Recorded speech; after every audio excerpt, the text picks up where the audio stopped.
right. Well, thank you all for joining us for the Grad School Prep Series, Mastering the Grad School Interview Process Workshop.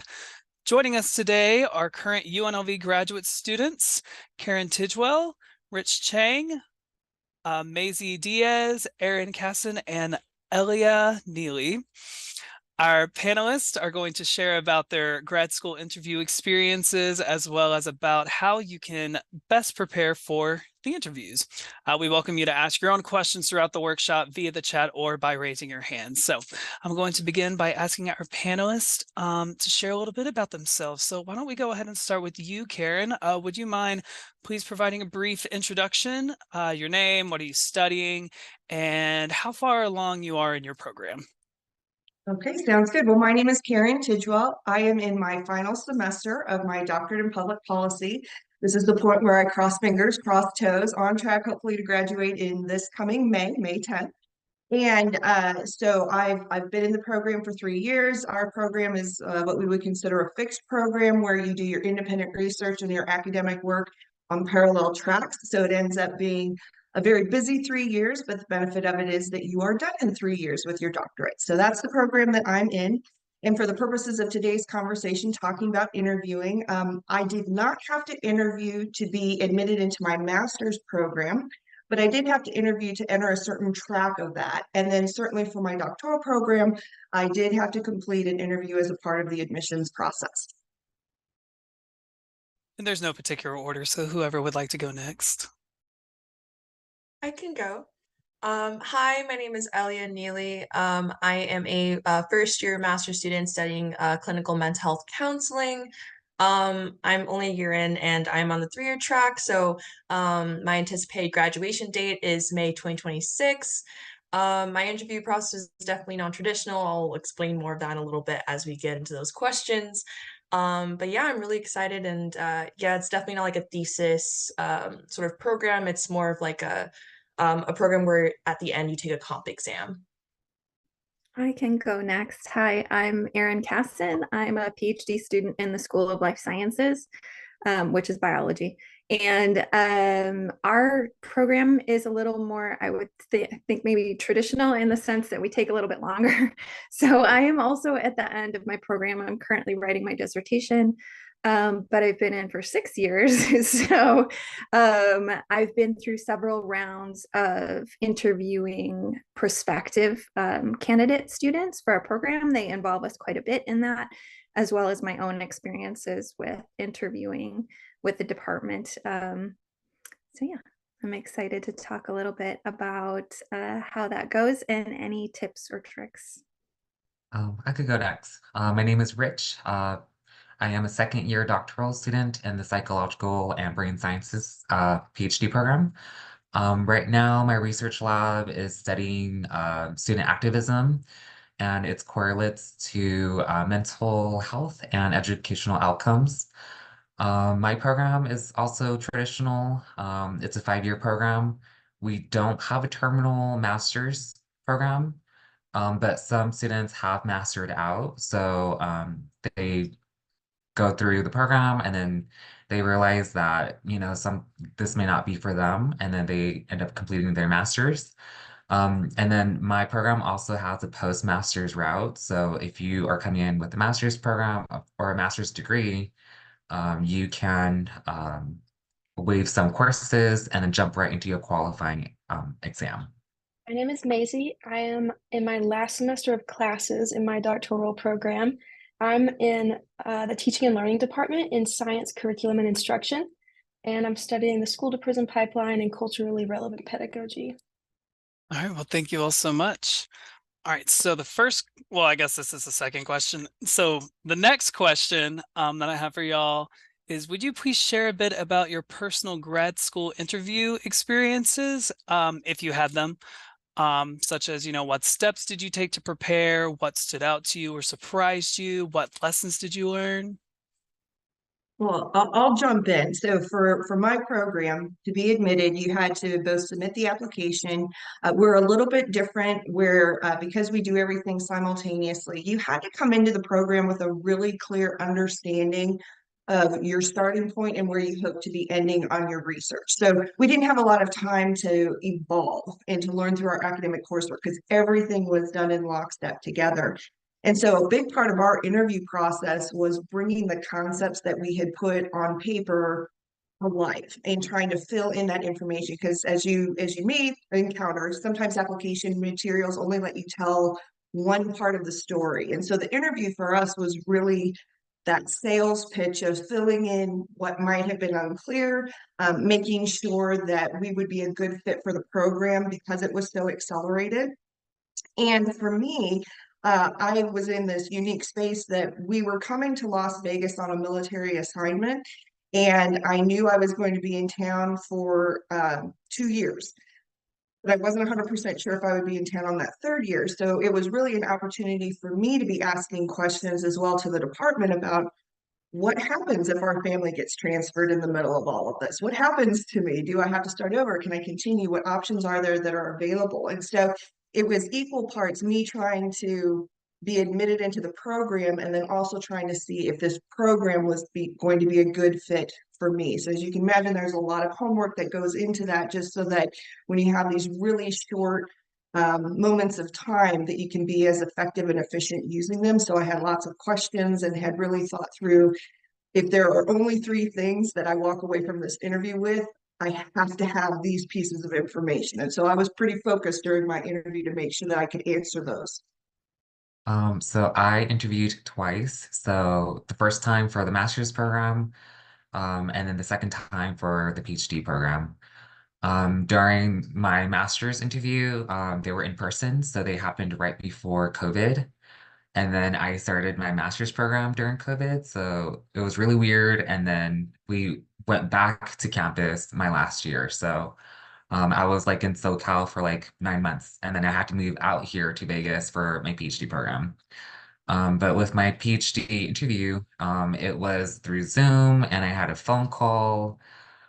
So if you're like uncomfortable talking like on the phone because we're so used to like interviewing in person, I would recommend just practicing like on the phone because some faculty are older and they are, comfortable with like just talking on phone.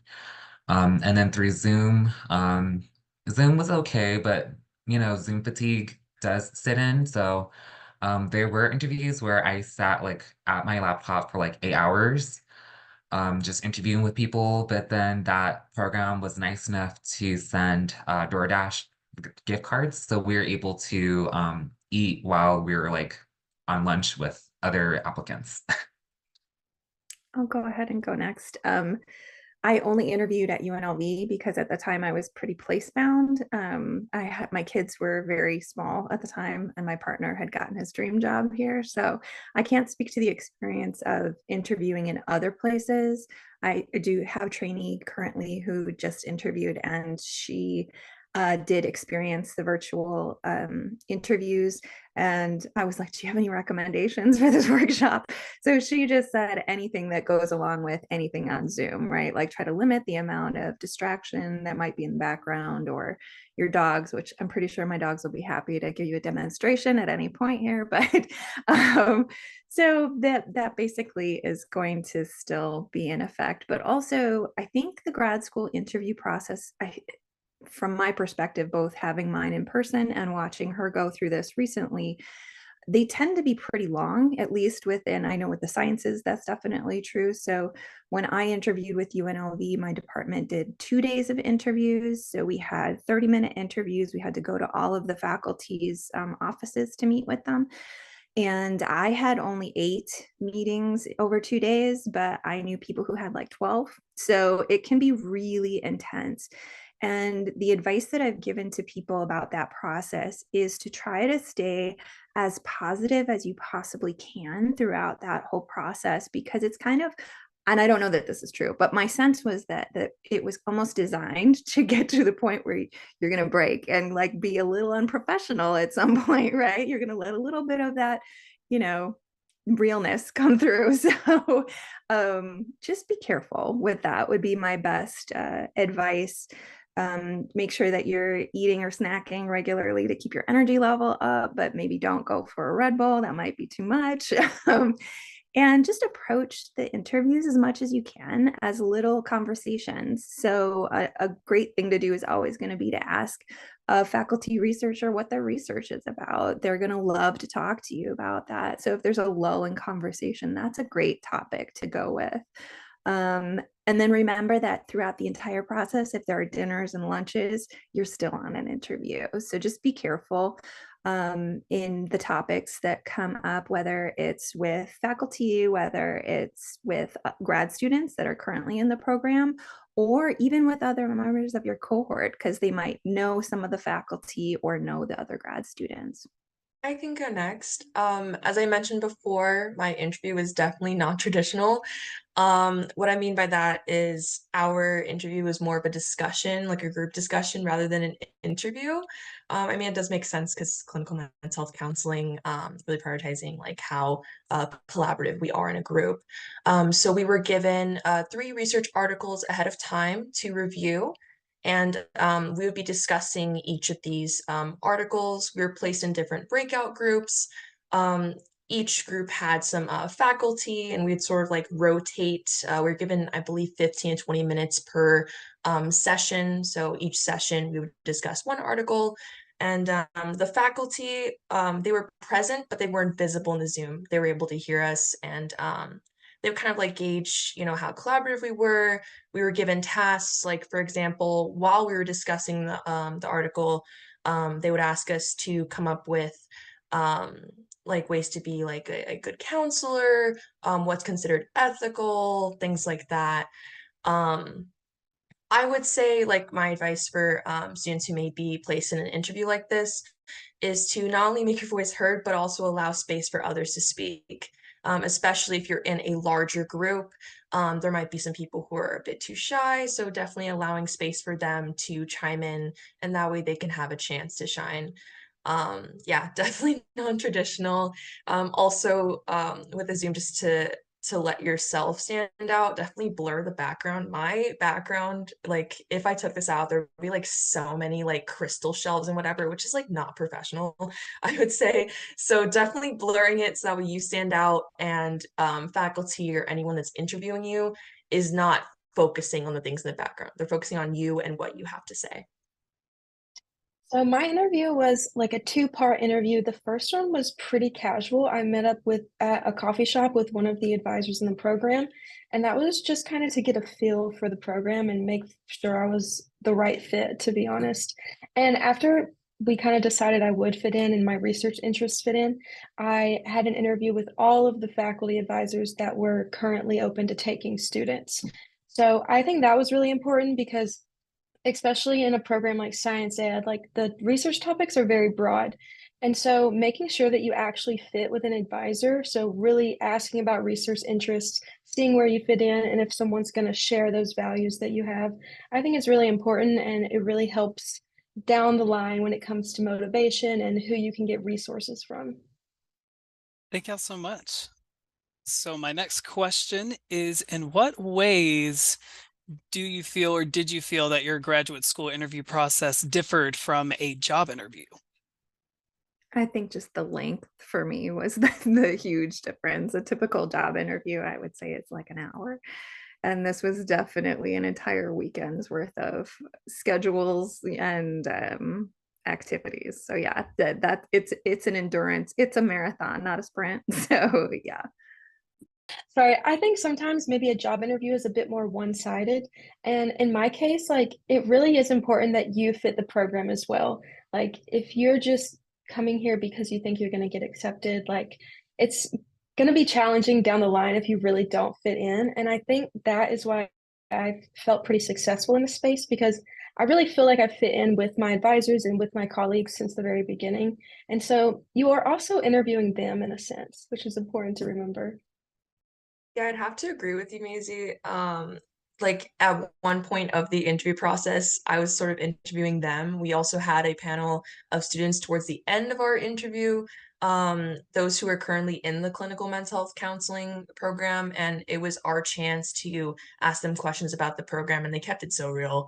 So I really admired like the transparency, the warmth and comfort that my graduate coordinator and other faculty who were part of the board for the interview process. And they really wanted to see us succeed. They weren't cold or detached at all. And I really admired that. I also felt way less nervous in that interview than, let's say, a job interview. Job interviews, I get like crazy anxiety. So it was refreshing to not have to deal with that. Awesome. Well, I'm really happy that you mentioned interviewing them, because one of my next questions was going to be, Richard kind of talked about green flags with the DoorDash, but what are some red flags that you'd want to look for in one of these interviews? Or did you come across any red flags? Yeah, I'll jump in. I'll take the first spear on that one. I've absolutely been in interviews. I won't go through full narratives of the red flags, but for me, one of the things that I've learned is um, when you'll be in all kinds of different spaces, you'll talk to all different kinds of people, but when I find myself not buying into what they're saying, that's a huge red flag to me, because everybody's going to be proud of their institution or their program, or at least they should be, and be really putting that best foot forward. And when I would find kind of that, think about when somebody comes to you and they say, oh, you've got to hear this song, or oh, you've got to watch this TV show. It's just the best. And then you watch it and you're like, I don't get it. I don't get what's so great about this. For me, when I kind of have that feeling in the interview of, I hear what you're saying, I understand what you're saying. I'm not drinking the Kool-Aid on this one. I'm not getting that same level of enthusiasm. To me, that's a huge red flag for me personally. And I do try to honor that, because I'm picking up on something where I'm just not as invested in it for whatever reason. And I do try to honor that. So kind of picking up on what you just said, Karin, I would say trust yourself enough to trust your gut. If you're in a situation and you can't quite put your finger on, like, something doesn't feel right. And it doesn't have to be like, ooh, I don't feel safe. I mean, literally just like something in the pit of your stomach that is like, I can't, there's no rational reason why I should feel this way about a person. Don't talk yourself into it. Like, trust your gut. Trust that there's probably something there that on some level you've seen at some point, and your subconscious is saying there might be a problem here down the road. So I would say that's probably my biggest piece of advice, and it goes right along with what you're just saying. Again, like, kind of know what your core values are in interacting with other people. So personally for me, it's if I get a hint of sexism or racism or homophobia, I'm going to be like, X, no, absolutely not. Even if it's something they think is funny or silly, or no, I'm not interested. But one of the biggest things I would say, and I've actually seen this in faculty interviews, is I would say beware, or at least be aware of faculty who gossip about other students or other faculty. In my experience, aside from the fact that that's like overtly unprofessional, in my experience, if they are going to gossip about other people, they're going to gossip about you too. And there's a certain amount of a mentor-mentee relationship that you want to be kind of protected. You want to feel safe. And if you're always second guessing whether or not they're talking about you, that's potentially harmful to that relationship. And then my final bit is, if you can meet with their current students or mentees, or you can meet with their former students or mentees, take anything that they have to say that's slightly negative, take that really seriously, because that could be an ongoing issue within that research group. I would just like to add really fast that I totally agree when it comes to previous students. I think if they don't offer you the opportunity to talk to any current or previous students, that might be a red flag in itself. I was also gonna say that during one interview for like my master's program, potential prospective master's program, um, the lab had like 8 grad students.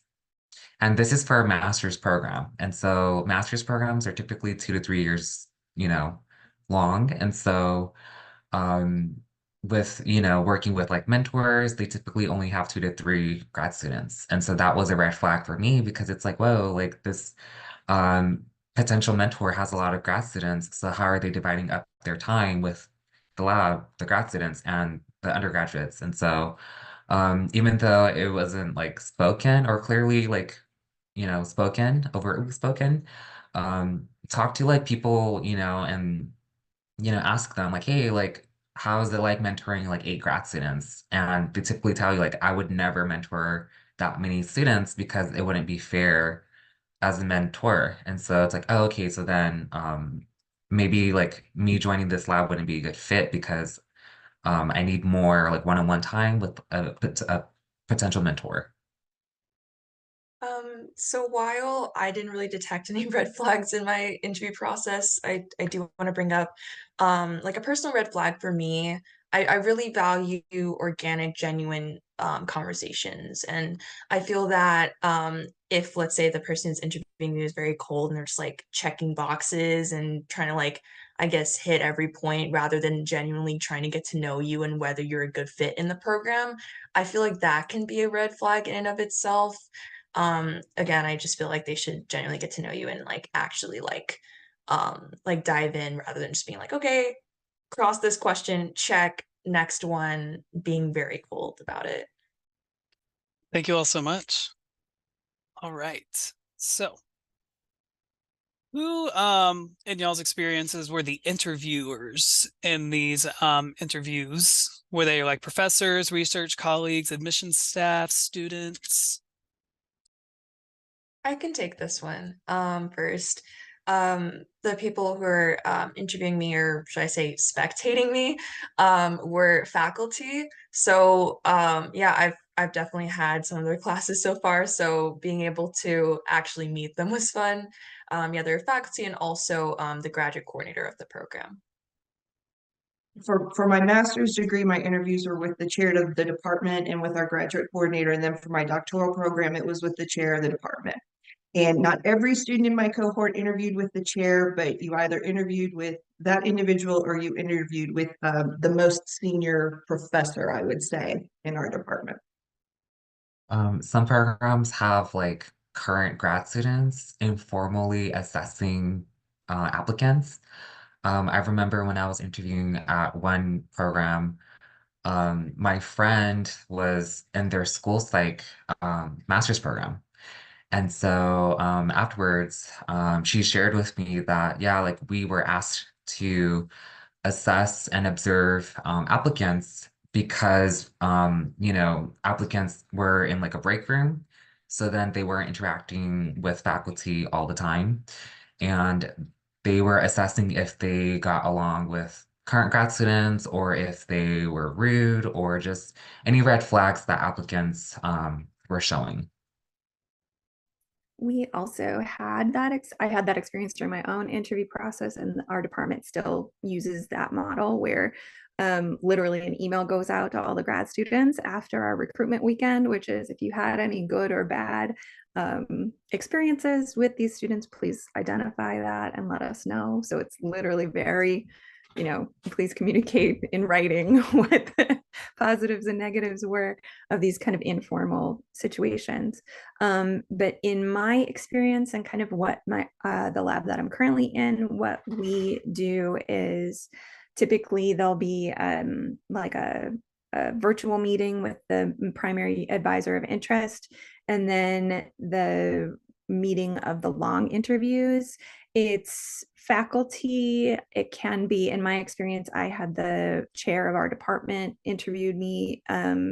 And then, yes, the informal grad students. But we also, as in our lab, we do meetings with lab members. So little, almost like breakout sessions where it's 3 current lab members that you're interviewing with at a time. Yeah, and if I could just jump in, for anybody who's watching, if you're kind of like, well, I don't understand why there's this peer-to-peer interviewing that's going on. The reality is that in a lot of graduate programs, you're with the same people year after year after year after year, or you're working in the same spaces and such. And so, if things don't go well in that, you really want to have those collegial relationships as well. So it's both building you as an individual student, but it's also building a lab space or a cohort, or they're really looking at multiple things. And so that peer-to-peer engagement is who would you want to work with? And so that's where some of those pieces come in as well at the graduate level in particular. Awesome. Thank you so much. And just in case we have anybody attending that isn't sure if they would need like an interview process for a degree, such as myself, I didn't have an interview process for my master's, but I did have an audition process. I think all of this advice is still very, very relevant. Getting to know the culture of the department and everything of the ins and the outs of it and everything being said today, I think is still very, very extremely relevant. Also, I wanted to remind if anybody had any questions throughout, please feel free to drop them in the chat at any time. Even if you think it's something that I might ask, go ahead and ask it because I might not. All right, so my next question is, should prospective students ask about scholarships, funding, stipends during these interviews? Is that something that was able to be negotiated in your experience or in interviews that you were a part of? Is that something that could possibly have been negotiated? I personally think you absolutely should ask about it. First of all, to kind of, especially if you're looking at places that are not your current location, I would look at what the cost of living adjustment is between, and there are websites that you can do that on where you literally look at what is the approximate cost to, have what I have now in this new town. And then if that seems off with what they're offering you, I would ask the question, is there any additional supplemental income available to me, because it would be hard for me to live on that. And sometimes some faculty do have a little bit of leeway if they have funding through like grants. But I honestly don't know too much about anyone doing that successfully. Maybe someone else here does. But I will leave it up to y'all. I've heard it happen, but I think it also depends like on the mentor that you're applying to work with because they might have additional funding through like an SF grant. But something to look for when you're applying to programs is if they are going to fund you for like 9 months or 12 months. And unfortunately, here at UNLV, we only get funded for like 9 months when school is in session. But some programs do try to work around that where they offer GA-ships over the summer, they'll offer scholarships over the summer. But I didn't really ask for clarification. When I was meeting with grad students, they kind of told me like, oh yeah, like, this is what happens over the summer. I'm like, oh, okay. So sometimes grad students will tell you upfront, but if they don't, then always ask. So I have very specific opinions about this. I apologize for that. In my discipline, I think it's discipline specific. And so that's knowing your community that you're coming into, I think is really important. In my discipline's interviews, you would not bring up money during the admissions interview. That is not a part of the conversation unless your interviewer brings it up and asks, have you received an offer from another institution or from another program? That having been said, there's absolutely the opportunity outside of that setting to negotiate offers. And so in my discipline, that's what happens is you wait to be admitted and you wait to receive an offer.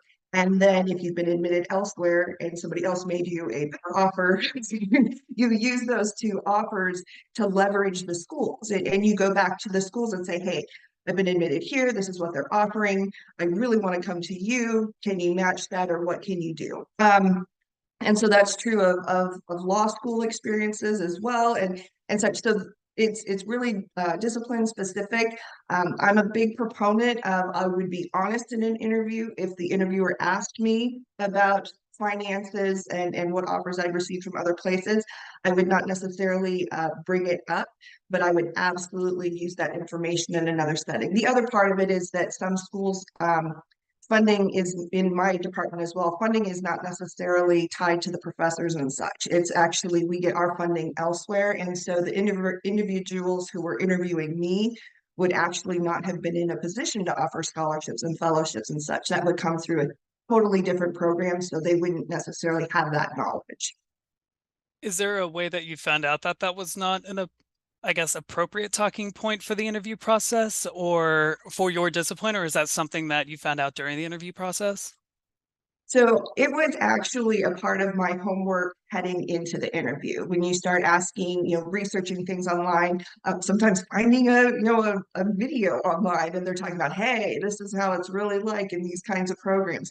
So I'm a big proponent of doing your homework, finding out what you can find from previous students, from the websites, from the institutions, asking those kinds of things. And then also there just are some disciplines. So run some search, Google it, run some searches, see what comes up. Because that was really, for me, it was understanding a bit more of the cultural elements of, this field I'm entering. And story after story after story would come up about, don't talk about the money, talk about the money afterwards. And so I just really kind of followed that. And I was not surprised when conversations about money were not coming up in those settings. Thank you. I think that's actually a really, really good segue into this next question.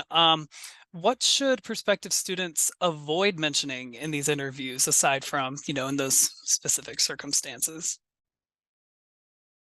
Well, I think students should definitely avoid like speaking too much about like their accolades and like their achievements. Most of the time with grad school applications, they already have your resume or CV, so they most likely have already reviewed that. Really just talking more about yourself and your personal passions and goals and how the program can contribute. Yeah, I would definitely avoid talking about what's already on your resume or CV. I'd actually add to that. I agree with that. I think that there are times where it might be appropriate to highlight a little thing. Like, for example, if you're talking to someone who isn't likely to be a primary advisor or chair or something for you individually, but like if you have to interview with another faculty member, it might be nice to highlight a couple little things. But I would say absolutely do not do that when you are in informal interviews with other students. It can come up, we've had that experience in our program, and it can come across as bragging versus trying to highlight something you're proud of. And that person actually didn't get an offer from the person that they wanted to work with within our department based on that alone. So I would be very careful about how you talk about your accomplishments. This isn't like part of the interview, like the formal interview process, but the informal aspects. Given that we are in Las Vegas, I've heard that some applicants have gone out and partied. So even if like the interview day is like over, and you want to go out and have fun with like other applicants, like I wouldn't say don't go out, but if you do go out, then maybe like get like, one drink and then that's it, or get a water or soda. Because again, like all eyes are still on you until you leave, um, like, you know, Las Vegas or like the interview. Yeah, and I think it's a really delicate, line that you end up walking, because if you have something like, if there has been an issue on the campus and you're concerned about it, I think that's fair game to ask about. At the same time, you don't necessarily want to delve into highly controversial things, and really pit people against one another or pit programs against one another. And so, I mean, if something is a really important deciding point for you, I think it's really important to ask about it. Otherwise, if it's something that you're just curious about, maybe set it to the side until another conversation. All right, thank you so much. So my next question is, do students, in your opinion, need to have a solid idea of what they want to do career-wise after a degree before going into these grad school interviews? I'm not sure I know what I want to be when I grow up still, but no, I'm joking. I personally say no. I mean, in the sense that you don't need to know, like, do I want to go into research or industry or, government or whatever. I think you can figure that out as you go generally, unless maybe if you're in an accelerated program, Karin, you can probably speak to that more, whether you should have a really concrete idea if you're in a program like that. But I think in a more traditional program, there's space to find yourself a little bit along the way, and figure out what you want to do. I would say it's a really good idea to have an idea of what some of your interests are within the field of the department that you're applying with. that gives you it gives people a sense of who you are and what you might be, what might really light you up, kind of thing. But yeah, I don't think you need to know like I want to work at this university and have this position. But yeah. I think just having a general idea of your research interests is the most important thing because over the course of my program, what I want to do with my research interests has changed drastically. And although it's like the same general interest, like I said, you're going to meet people along the way, you're going to have experiences that totally change your mind. Um, so yeah, just find your interest, mention that as much as you can, find an advisor that really suits those interests, and I think you'll have a lot of opportunities throughout the way. Yeah, I was just going to say, I think it's far more important that you're really clear on your why. Why are you doing this? Why grad school? Why this program? Why this university? Than it is that you have this really clear cut A through Z plan that you plan to follow and what you're going to do on the tail end of it. I know it's some admissions teams who I've talked with in the past, they've said, we don't necessarily even judge you based upon what that why is. We just want it to be really clear to us that you understand why you are doing what you are doing. Because with graduate school, you could literally be doing hundreds of other things. Why this? And so long as you're really clear about that, I think the rest of the pieces all kind of fall into place. Even in a program like mine, as Erin mentioned, we were accelerated. We had to come in with a pretty good idea of what we wanted to research.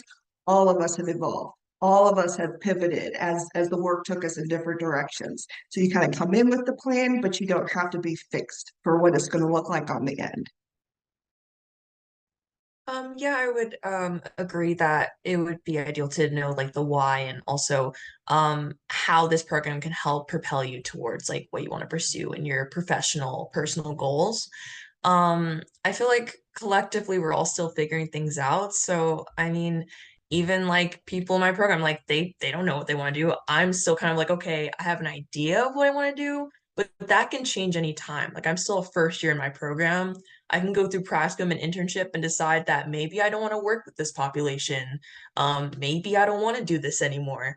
I've seen so many scenarios of that, but yeah, just have an idea of like the why and how this program can benefit you and your goals. Awesome. Thank you all so much.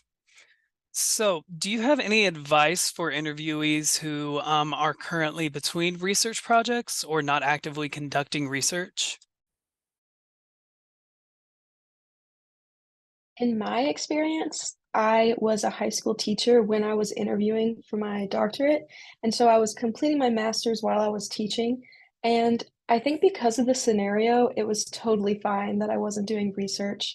Um, some programs I think are different, but if you have like a logical reason, I don't think it's really going to be a huge problem, especially in my experience.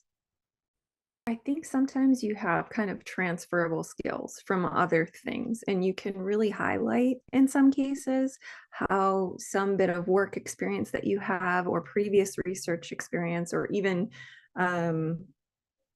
yeah, even experiences within high school for that, for example, might apply within the grad school experience or the field that you're applying to. So, for example, I had work experience as a surgical technologist, which is very different. I'm in microbiology now. So it's in some ways you would see it's very different, but I was able to highlight the transferable skill of I dealt with keeping things sterile, keeping them from getting contaminated. So being able to highlight that I have that skill was actually really useful in the interview process. I also agree, Erin. I have an undergraduate research assistant right now, and they are double majoring in computer science and psychology. And so their skill sets with computer science is that they can code like surveys and like do stats on like a different software program. And so it's like, dude, like you have so many good skill sets that like I didn't know about until like we started working together. And so if they told me earlier, then it's like, oh my gosh, like I could have, placed you on this project and this project. And so it's like, even if like you feel like your experience is not related, like like, that's still a skill set that like not a lot of people may have. So Awesome. All right. Thank you so much. So let's say a question catches the interviewee off guard and they do not respond very well at that moment. Do you have any advice for pivoting or adjusting responses during these interviews? Did this happen to you? I don't think you can always rely on it, but most interviews I've been in has had a catch-all at the end where, well, what questions do you have for us? And I think that is the perfect time to say, oh, I do have a question for you. If I could just quickly revisit, I just want to make sure I'm really clear about what something I said earlier. Make up for whatever you need to correct, and then move into your question. It's a rare interview that I've been in where I haven't had that opportunity at the end. So it's just kind of being prepared for, okay, if that opportunity comes, I'm gonna quickly correct the record or fix whatever I said and go from there. I think also there's space for, you can walk out of an interview and think of the perfect response later, right? Like I should have said. um I think there's space, honestly. I typically, and I did this with my interviews at UNLV, I typically send a follow-up email just to say thank you for your time. I really enjoyed talking about this subject. And if it's like in the case at UNLV where I had so many interviews, I had a piece of paper where I would just mark a little bit of the conversation that I liked or something I would follow up on if I wanted to. So emailing after the fact can also, I think, is also still on the table. That's my personal opinion. Where if there's something that you just want to follow up and I think it shows a little bit of initiative to say, I've been thinking about this topic that we were discussing and it was really interesting to me, but I came up with another idea on it and introduce that. And they may or may not engage with you again at that point. But the idea is it shows a little bit of initiative that you follow up with it later and that you continue to think about something that they said. So I think that's still a possibility after the interview. Awesome. Thank you so much. So actually, I have just one more question, and it kind of circles back a little bit to an earlier discussion. But what are some considerations to keep in mind when preparing for in-person versus virtual or phone interviews? I'll jump in. I kind of already touched base on this earlier, but like let's say you have so much like clutter in the background and like a virtual interview, just blurring it, or if you want to do like one of those cool little virtual backgrounds, as long as they're professional, clean, etc. Just to that way it doesn't take away from you and what you have to say. Um, Also like while like they don't see the bottom half of you, like please just wear like all like professional attire. I know for me, it makes me feel better. Like there are times where I wore pajama pants and wore like a blazer or something on top, and I just was not at my best game. But when I wore like the full attire, even though they didn't see my full outfit, I was very confident, ready to go, just ready to tackle all the questions. Um, so really like really just doing that for yourself and just improving like your self-esteem and maybe like cutting the bit of anxiety you might have during the interview, I think that makes a world of a difference. In person, of course, yeah, wearing the full thing, you can't really get away with wearing a pajama bottom. But yeah, I would say like be cautious of like any nonverbals. Like I know a lot of my interviewers like in the past with job interviews kind of like I had really horrible problems with like fidgeting, and they would pick up on that. Also, even something subtle as like drinking water a lot can like indicate nervousness. So kind of like talking like maybe some positive self-talk if you're noticing that you stumble on a question, for example, or you're not sure about a question. Just really giving yourself that positive self-talk and be like, I got this. I can totally answer this. I've prepared. That positive self-talk also makes a world of a difference. I would say similarly, just to be aware of like your own quirks, because, for example, I'm a big fidgeter when I get nervous, and finding something that kind of relieves that for you, like one of the little fidget rings, or I have like a little worry stone that I have in every class I take. So yeah, just being aware and maybe even upfront about those things that are just something you don't really avoid. This may sound silly, but like maybe like breath mints or like gum. Because like when I get nervous, like I play with my lips, and so like I don't realize, but like some people are like, oh yeah, like you're clenching your jaw, or like you're doing something with your lips again or your mouth. And so just chewing gum helps relieve some of that tension if you're like really nervous. And like, like after eating or like after talking, like your mouth may get dry. So like bring some water, some gum to help like freshen up. Just make sure you're not killing the gum. Sorry, I totally wanted to hop in. But some other techniques that I've used are like body scanning or progressive muscle relaxation. So, for example, I get really tense and like up in my shoulders, my back. So just really scanning your entire body, noticing whatever seems tense or just not at ease, and working to release each and every one of those muscles. Really doing that before the interview is definitely something that has helped me. Or you could always like tense the muscle as hard as you can and then release it, and you'll feel much more relaxed after that. I find that if you take care of like those physical needs and making sure that your muscles aren't as tense, you are far more likely to be less anxious when it's time for your interviews. I would just add to treat a virtual interview or a phone interview in the same way that you would treat an in-person one in terms of timing. You would not walk in 10 minutes late, regardless of the reason to the interview, and not address it. Like things happen, traffic happens, but you would leave your house well enough in advance in order to get to that interview on time. And I would just encourage you to do the same thing, whether even if it's in a virtual environment. So if it's okay, I'm going to have to log on at this time, you're checking to make sure your internet's working. You've got the link up and running. You've maybe even tried the link to make sure it takes you where it's supposed to prior, so that it's not 2 minutes before you're supposed to be on camera and you're dealing with those kinds of things. Or even with like the phone calls.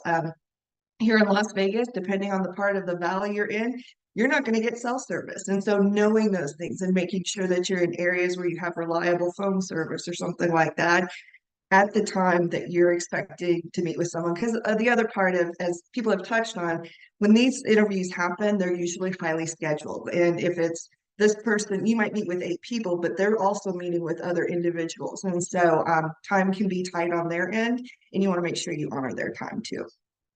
The only thing I have to add is with the virtual interviews, just a suggestion is I think sometimes people get a little bit, I know I did during COVID, where I was like, I've got 2 little kids and dogs and a partner, and like my house is insane.